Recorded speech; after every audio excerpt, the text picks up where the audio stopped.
Good afternoon. I'm Dr. Mariann R from Vanderbilt University, and I'm honored to have a conversation with Dr. Lora Burke from University of Pittsburgh, who was selected to deliver this year's prestigious Kritchevsky Lecture. And this lecture was established in 2007 to honor Dr. David Kritchevsky, who made fundamental contributions to understanding the role of diet in the development of atherosclerosis. And Lora, considering this, it's not surprising that you were selected to deliver this lecture this year because of your amazing body of research in the area of adherence to certain treatment regimes targeting cardiovascular risk reduction. So I have a few questions. So can you tell us about the evolution of your work and the evidence of self-monitoring adherence in obesity treatment or other cardiovascular risk factors that you have targeted? Okay. So it has an interesting history. There was not a lot of empirical work done on self-monitoring until I actually started doing it. I had read a paper in the early 90s, and it was by two researchers at Northwestern, and they talked about self-monitoring, but within the clinical practice treatment program for weight loss. And they really advocated that how important adherence was and that we should consider it as an outcome. And then when I did my first study with the behavioral treatment, standard behavioral treatment for weight loss, I would receive anecdotal comments from participants saying, I really see how important self-monitoring is. I see how well I'm doing, or the reverse. And I got, there must be something to this if the participants are making these comments. Unfortunately, I had a colleague at the University of Pittsburgh, Saul Schiffman, and he and his colleagues were very interested in documenting self-report. That was a big focus of their work. And they developed this instrumented paper diary so that they would give it to patients and have them record and then bring the diary in. And they could see whether or not they were recording in real time. And the lecture talks about how patients would bring the diary in on Saturday, and they would have it completely filled in, but the diary hadn't been, it'd only been open the last 2 days. So they weren't doing it in real time. And so I got an ancillary grant to complement a randomized clinical trial that I was doing.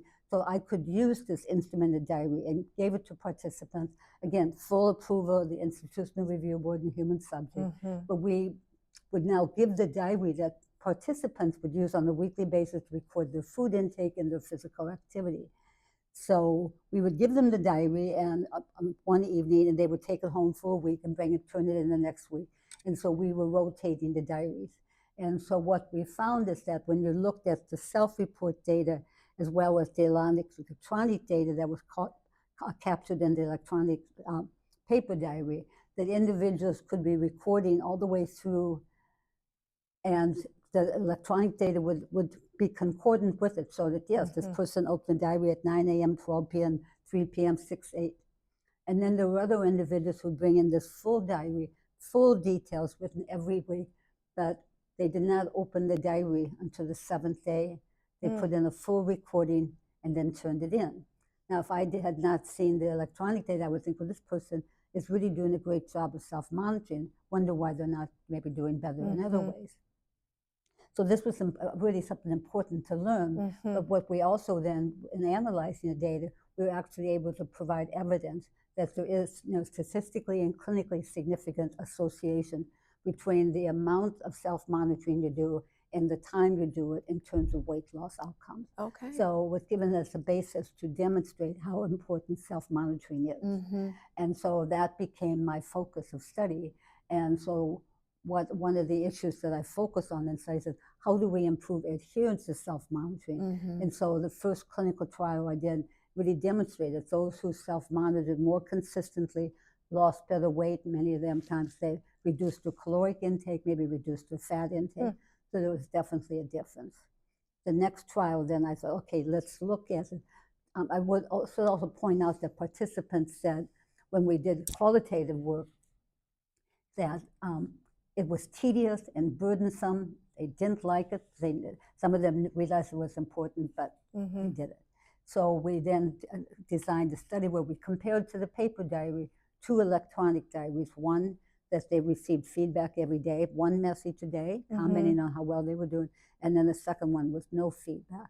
So we wanted to see, did it make a difference in terms of adherence and also weight loss, the paper diary versus electronic So diary. let me just interrupt quick and ask a quick question with the electronic diary. So how is that like delivered? Is it like via a smartwatch or an app, you know, on a computer?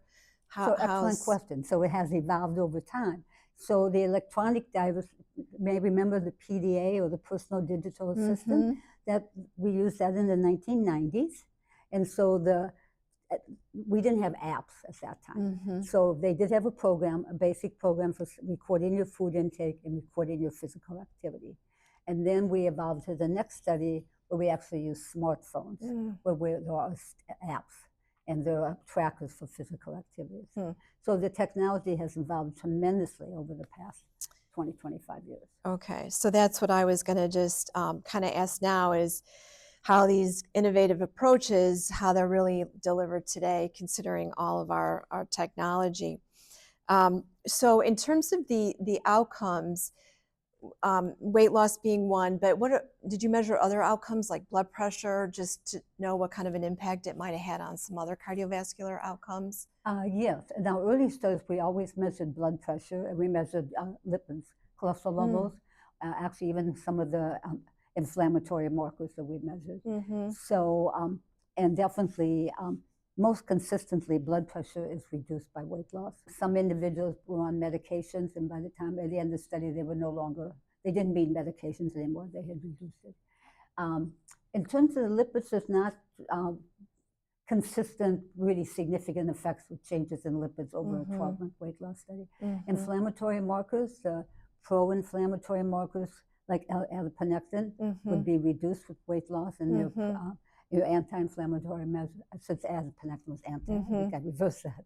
And then your pro-inflammatories would be reduced. So that was really, those were important findings. And in that study, we followed up the individuals who lost a significant amount of weight, and then if they regained in the second half of the study, and the pro-inflammatory markers started coming back up, and the anti-inflammatory started going back down with weight regain. Very interesting. So you noted that one of your notable accomplishments was the concept of self-monitoring. Are there any other accomplishments that, when you look back over your research career, that you're proud of?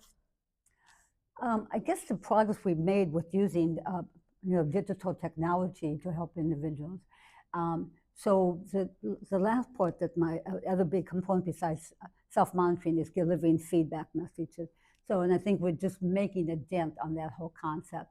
I think we've just pretty much delivering feedback messages, and we try to think about time and the framing and everything, but there's much more we need to learn about feedback. Participants have their own idea what they would like in terms of feedback, so we have to study this much more. Sure. It's along the lines of know your numbers, yes, a know campaign that's been prevalent. Exactly. So we want the participants to know their numbers by self-monitoring, and we will reinforce that. Right, right. So what about the future? Where do we need to go with some of this technology and self-monitoring? What recommendations do you have for future research? Well, when I was preparing for this talk, I came across, okay, there are many questions that we've found answers to, but there are also many important questions we have not answered. And a couple of those would be, so we recommend self-monitoring, but as I said, it's still tedious. Individuals, so even with all the apps and the technology, it's easy to self-monitor your physical activity and to step on the smart scale. It's still work to record your food intake in a smartphone. So we need to learn how to be better at that, get patients more engaged, and develop more user-friendly apps for individuals. And then along that same line is how long do people need to self-monitor? Can we actually start giving people breaks so you can take this week off or take a couple of days a week off to self-monitor? Now that you've achieved your weight loss, but you don't want to regain it, continue to self-monitor. Maybe you don't have to do it as intensely. Another issue that is becoming more prominent is what's the role of self-monitoring in all the thousands of people who are participating in trials or clinical care with all the second generation of the anti-obesity drugs. Sure, good point. So typically, standard behavioral treatment should accompany any pharmacological therapy. But from what I sense from the literature and what others have reported, that the individuals are very focused on weight loss, reducing the caloric intake to achieve that weight loss. And the drugs actually facilitate that weight loss. But they're not focused on so much what their diet is, and so they're not self-monitoring. So many of them must say, I'm just eating the same diet, I'm just eating less of it, fewer calories. So Tom Warden, who's one of the experts in the world on behavior treatment obesity, said in a review paper in 2023 that maybe this is where self-monitoring should come in.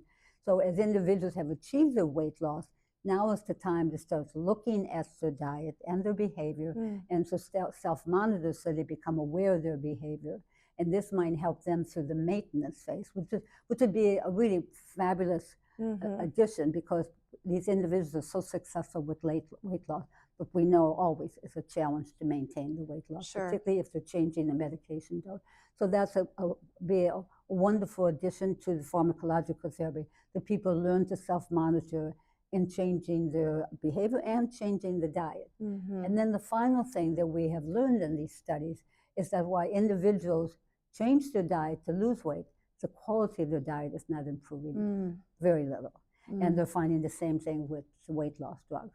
So we need to find a way that we can get people to be successful with losing weight, but at the same time improving the quality of their diet, not just reducing the caloric intake. And those are some big challenges for us to work on in the future.